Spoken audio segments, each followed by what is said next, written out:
Friends, welcome to study with Kashi. Friends, आज की इस वीडियो में हम पंचलाइट कहानी का सारांश करने वाले हैं, जो कि 12th बोर्ड एग्जाम में हमेशा पूछा जाता है क्वेश्चन। तो चलिए फ्रेंड्स, हम वीडियो को स्टार्ट करते हैं। फ्रेंड्स, पंचलाइट कहानी का सारांश लिखने के लिए आता है कि 80 शब्दों में पंचलाइट कहानी का सारांश लिखिए 12th बोर्ड एग्जाम में।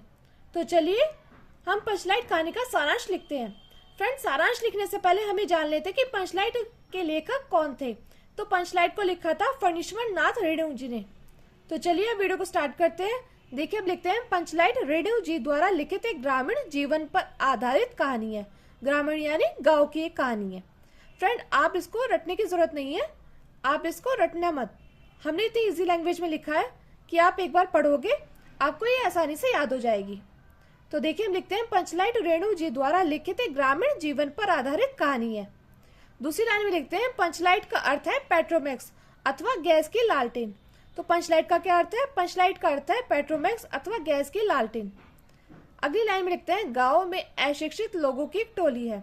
कैसी टोली है? अशिक्षित लोगों की टोली है। जिसने रामनवमी के मेले से एक पेट्रोमैक्स खरीदा। जिसने रामनवमी के मेले से एक पेट्रोमैक्स खरीदा। गांव वाले उसे पंचलाइट कहकर पुकारते थे। क्यों उसे पंचलाइट कहकर पुकारते थे? क्योंकि गांव के लोग अशिक्षित थे। अब देखते हैं अगली लाइन में। अब प्रश्न यह पैदा हुआ कि पंचलाइट को जलाएगा कौन।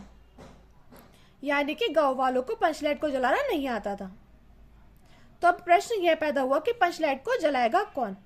किसी को भी पंचलाइट जलाना नहीं आता था। यानी कि किसी को भी पंचलाइट जलाना नहीं आता था। केवल गोधन पंचलाइट जलाना जानता था। गोधन एक लड़का था जो कि पंचलाइट जलाना जानता था। अब क्या करा होगा पंच ने गोधन को बुलाने भेजा होगा। तो गोधन नहीं आया।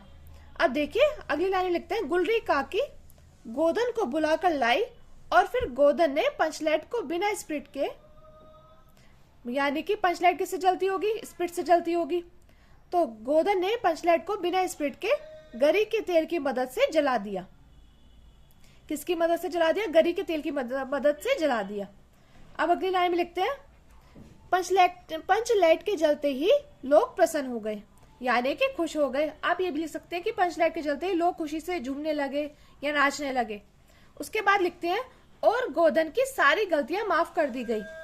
यानी कि गोधन ने कोई गलती की होगी तो उसकी सारी गलतियां माफ कर दी गई और उसको पुनः समूह में शामिल कर लिया गया।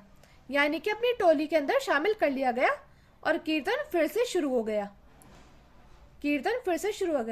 फ्रेंड्स, इस सारांश से आप क्या समझ रहे हैं कि मतलब गोधन को अपनी टोली से निकाल दिया था। उसने कोई गलती करी होगी तभी उसे निकाल दिया था। तो गांव वालों ने क्या खरीदा? गांव वालों ने एक पंचलाइट खरीदा जिसे पेट्रोमैक्स अथवा गैस की लालटेन कहते हैं। और फिर अगली बार लिखते हैं गांव में अशिक्षित लोगों की एक टोली थी जिसने रामनवमी के मेले से पेट्रोमैक्स खरीदा। गांव वाले उसे पंचलाइट कहते थे। अब गांव वालों ने एक प्रश्न उठा उनके मन में कि पंचलाइट को जलाएगा कौन, क्योंकि किसी को पंचलाइट जलाना नहीं आता था। केवल गोधन ही पंचलाइट को जलाना जानता था। तो गोधन को तो टोली से अपना बाहर निकाल दिया था उन्होंने। फिर पंच ने उसको भेजा होगा, किसी को भेजा होगा कि गोधन को बुला कर लाओ। तो गोधन नहीं आया होगा। तो गुलरी काकी गोधन को बुला कर लाई और फिर गोधन ने पंचलाइट को बिना स्पिरिट के गरी के तेल की मदद से जला दिया। तो पंचलाइट के जलते ही लोग प्रसन्न हो गए, यानी कि खुशी से झूमने लगे और गोधन की सारी गलतियां माफ कर दी गई और उसको पुनः समूह में शामिल कर लिया गया। और फिर अगली लाइन लिखते हैं कीर्तन फिर से शुरू हो गया। देखिए फ्रेंड्स, हमें पंचलाइट की कहानी से क्या समझ मिली, यानी कि क्या प्रेरणा मिली? तो हम लिखते हैं इसमें इस कहानी के माध्यम से रेणु जी ने अप्रत्यक्ष रूप से ग्राम सुधार की प्रेरणा दी।